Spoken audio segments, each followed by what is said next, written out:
yang membuat saya menguatkan keputusan saya adalah pertama kali saya ingat bahwa aurat perempuan itu tanggung jawabnya orang tua saya. Jadi ketika saya memutuskan untuk turun itu karena saya tidak ingin orang tua saya mendapat hukuman atas keputusan yang saya ambil seperti itu.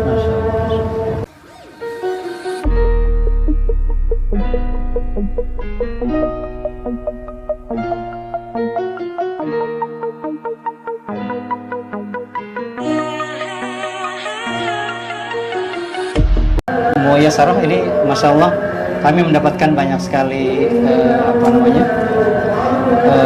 desakan dari masyarakat Indonesia maupun luar negeri untuk sedikit mendapatkan statement lah beberapa hal. Kemarin mungkin bisa diceritakan sedikit ya perasaan ketika waktu Muyasaroh itu disuruh sebagai syarat untuk ikut lomba kemudian melepas sadar, itu perasaannya gimana waktu itu? Bisa diterangkan supaya para muslimah ikut merasakan juga bahwa kadang-kadang kan banyak yang ingin memakai cadar, bahkan mungkin ingin berhijab, banyak tantangan. Nah kemarin tantangannya luar biasa gitu, di depan ribuan mata, kemudian seperti itu. Mungkin bisa diceritakan supaya kaum muslimah bisa mengambil pelajaran. Perasaan apa kemarin dan kenapa memutuskan seperti itu? Bismillah.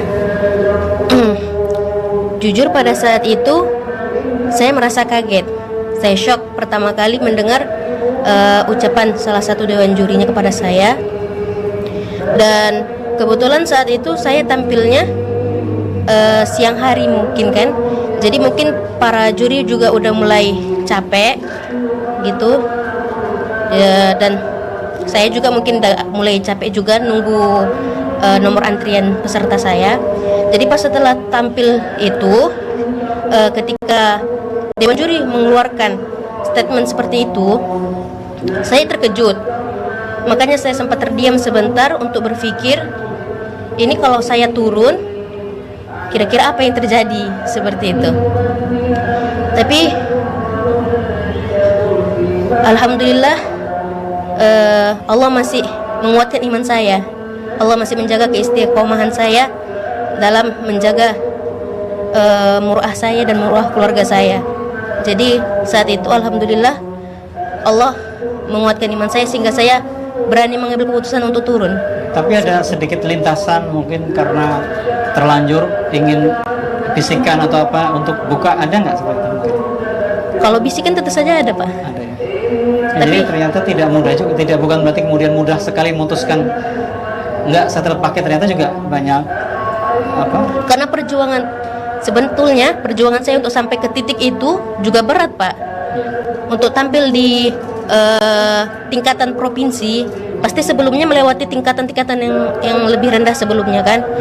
Jadi saya sudah melewati tingkat-tingkatan yang sebelumnya dan sampai ke titik itu. Jadi ketika sampai di titik itu tentu saja ada banyak godaan setan seperti itu. Sudah panjang perjalanan menuju titik itu ya. Ternyata tiba-tiba realitas harus memilih. Terus tetapi buka cadar, akhirnya masya Allah. Terus yang menguatkan itu kan ketika disuruh buka, kan secara sepintas buka itu kan gampang ya. Itu pasti bergejolak di dalam. Apakah buka atau enggak, ya kan? Apa yang menguatkan? Kadang-kadang kan muslimah kita sekarang kadang-kadang dibully dengan gampang ya. Kalau dibilang keluarga atau tetangga, kayaknya kok merasa soalim dan sebagainya gampang. Tapi kan ini satu contoh, kemudian bagaimana kita Muyasaroh bisa menunjukkan kepada kaum muslimat secara khusus, harusnya mestinya kita mempertahankan apapun godaannya. Nah itu apa yang kemudian membuat pertimbangan sehingga istiqomah tetap pertahankan? Saat itu yang membuat saya menguatkan keputusan saya adalah pertama kali saya ingat bahwa aurat perempuan itu tanggung jawabnya orang tua saya. Jadi ketika saya memutuskan untuk turun itu karena saya tidak ingin orang tua saya mendapat hukuman atas keputusan yang saya ambil seperti itu. Iya, baik, mungkin waktunya tinggal sebentar. Mohon Ukhti Muyasaroh memberikan semacam statement ataupun pesan kepada muslimah yang lain, bukan hanya di Indonesia tetapi juga di seluruh dunia, tentang pentingnya untuk menjaga hijab dan bisa terus istiqomah ya. Silakan. Pesan saya untuk para muslimah yang lainnya, Jujur sebagai muslimah yang menggunakan cadar di Indonesia ini, apalagi saya alhamdulillah memakai cadar dari sebelum cadar masyhur di Indonesia. Jadi dari awal tantangan-tantangan seperti ini tuh udah ada. Tapi mungkin qadarullah baru kali ini yang diviralkan seperti itu. Mungkin muslimah-muslimah yang lainnya juga banyak yang mengalami yang seperti saya, dan Allah menakdirkan saya sebagai salah satu jalan untuk membuka pemikiran orang-orang Indonesia atas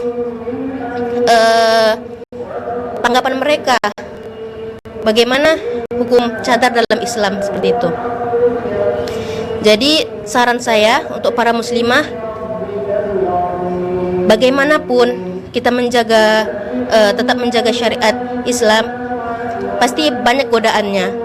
Apalagi kita sebagai muslimah harus dituntut juga bisa bersosialisasi terhadap lingkungan.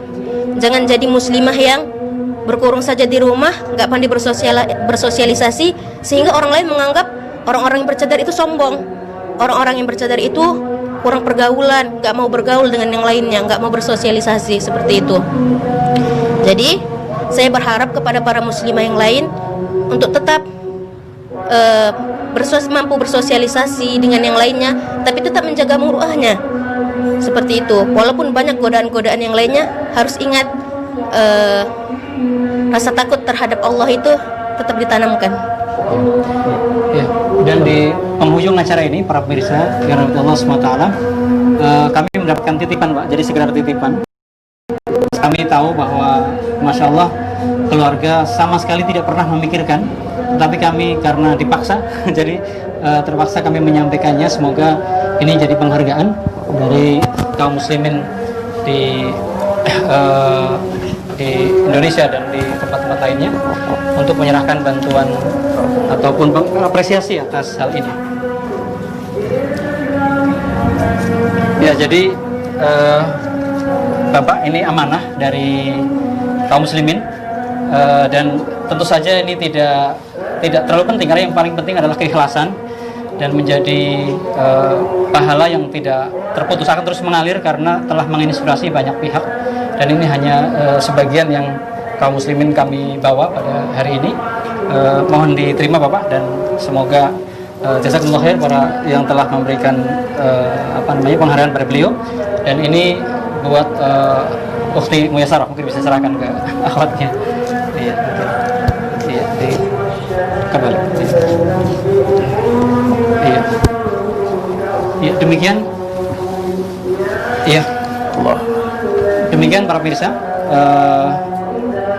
kunjungan kami ke Medan, Sumatera Utara pada sore hari ini untuk menemui Ukhtuna Muyasarah dan juga orang tuanya, dan ribuan bahkan jutaan doa terpanjat dari lisan-lisan kaum muslimin. Semoga Ukhti Muyasarah, orang tuanya, diberikan oleh Allah SWT keberkahan, keistiqomahan, dan juga kita semua, kita bisa menjadikan anak-anak kita menjadi anak-anak yang punya ifah, punya keimanan dan ketaatan pada Allah SWT, konsisten untuk berhijab. Dan qadiyah ataupun hikmah dari peristiwa ini adalah bahwasanya hijab adalah hak yang dikuatkan oleh hak syar'i untuk seorang muslimah mengamalkan ajaran Islam. Dan ini juga tidak bertentangan dengan Pancasila, ya. Dalam sila pertama disebutkan ketuhanan yang Maha Esa, bahwasanya setiap warga negara berhak untuk kemudian menjalankan agamanya sesuai dengan agama dan kepercayaan masing-masing.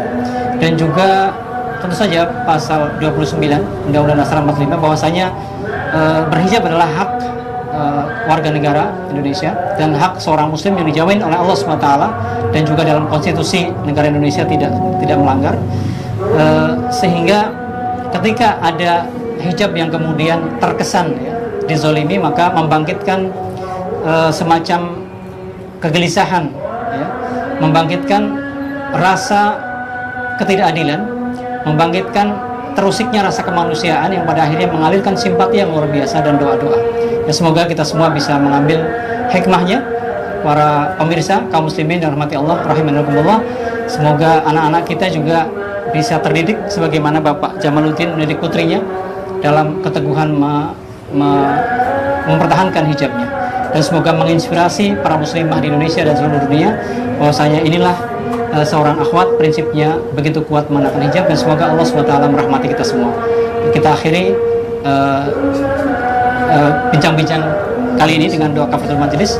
Sampaikan pesannya sedikit. Oh iya, ada pesan sedikit yang mungkin aku sampaikan. Jadi para pemirsa, semoga Allah merahmatinya. Ada pesan anak kita ini untuk saya sampaikan. Keinginan beliau untuk ke depan, ingin sekali beliau belajar ulumul Quran dengan syekhah di Arab Saudi. Beliau ingin nanti jadi syekhah di Medan sini untuk membimbing anak-anak putri kepada ilmu Al-Quran, dan ingin mendalami ilmu Al-Quran dan mencontohkan pengamalan Al-Quran itu dengan baik. Itulah cita-cita beliau. Ini yang saya sampaikan. Mudah-mudahan kita dapat mendengar semuanya. Walhamdulillah. Ya. Dan penghargaan dari kaum muslimin ini disalurkan melalui beberapa yayasan.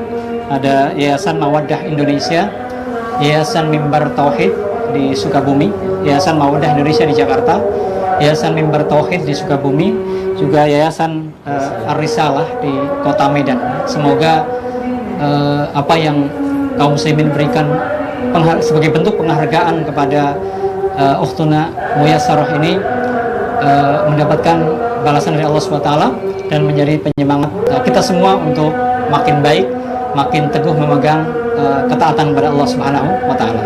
Kita akhiri dengan doa kafaratul majelis. Subhanakallahumma bihamdika asyhadu an la ilaha illa anta astaghfiruka wa atubu ilaik. Assalamualaikum warahmatullahi wabarakatuh. Waalaikumsalam.